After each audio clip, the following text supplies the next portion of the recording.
Hi guys, so I'm getting ready to go on a staycation. I'm doing my hair, putting on a mask, basically making an effort to look and feel nice while I pack. So if you want to see me go from this to this, then keep on watching. It's 12:30 almost and I have to leave in max an hour and a half. So first things first, let's charge the damn phone. Then I'm prepping my skin for a mask, so cleansing it first and then using a bit of aloe vera gel and massaging it in. This just helps make my skin feel alive, and then I'm taking this ice roller and rolling it all over my face. I felt my face was looking puffy because I had a late night the previous night, so this helps tone down that puffiness. And then I'm following it up with this bubble mask. This is my first time using a bubble mask and this is how it looks. I honestly didn't know what to expect. And it's only been a couple of minutes and it's already started bubbling. While the mask sits for about 15 minutes, I'm gonna pack. So here I have my clothes sorted and let's get that suitcase down.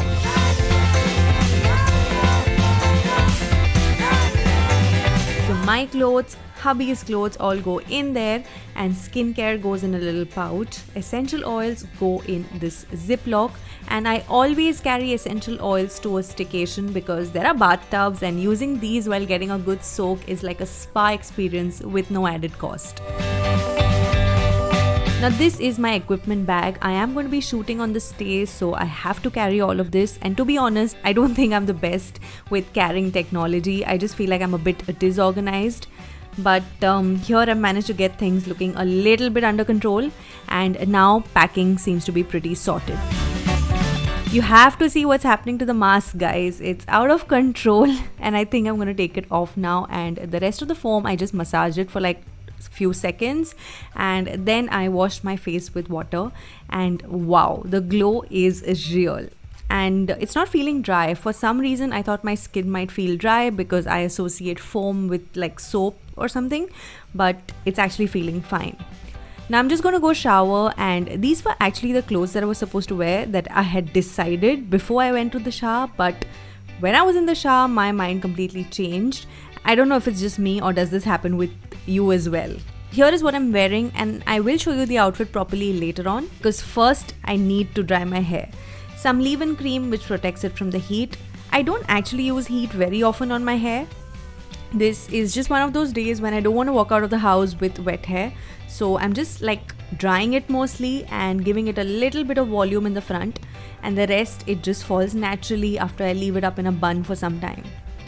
Time for makeup, and I'll show you my quick and easy makeup look. So a bit of concealer first, and this is a peach tone one so that my under eyes don't look too dark, and this is a brightening one, just a few dots of this to make my eyes pop a little bit. Then I use the same concealer with that peach undertone where I need to on the rest of my face. I don't usually wear foundation during the day because it's just too hot, and I just use my fingers to blend it in because I'm in a massive hurry. Then I use a powder compact all over my face and follow it up with loose powder because otherwise the humidity gets to my skin and it ends up looking just too greasy. Then some blush. I'll leave all of the product details in the description box so you can check them there. And I also apply the blush on my eyelids and to the tip of my nose just for like that hint of color, that healthy flush. Then a sweep of highlighter on the tops of my cheeks and on the eyelids as well. And this is also really little bit in amount because after a while the skin starts to get oily anyway and it's just going to look naturally glowy. Then I fill and set my brows, and this one product does both of these things and it keeps them in place, and I do curl my lashes before moving on to mascara. I also line my waterline, but I use a brown kajal pencil instead of a black one. I just feel it looks a little bit more subtle. And then lipstick, and you will see that I have mixed at least 4 shades of lipstick, including a lip liner. And is anybody else into mixing lipsticks or is it just me? Let me know your favorite combos below if you love mixing lipsticks as much as I do. Finally, just a bit of bronzer just for that sun-kissed effect, and we set everything with a setting spray. All of this makeup will get packed as well, and I did put on some jewelry and my Apple Watch. I just changed the strap, made it look a little bit more dressy. I basically wear this everywhere now. Now this is a hack. Whenever you're running late for an event and want to do your nails but don't have the time to dry that polish, then you can either just put on a transparent nail polish. They usually end up drying very quickly, and that just makes the nails look a little bit more put together almost instantly. Or you can put on a translucent, sheer, shimmery shade like the one I'm wearing.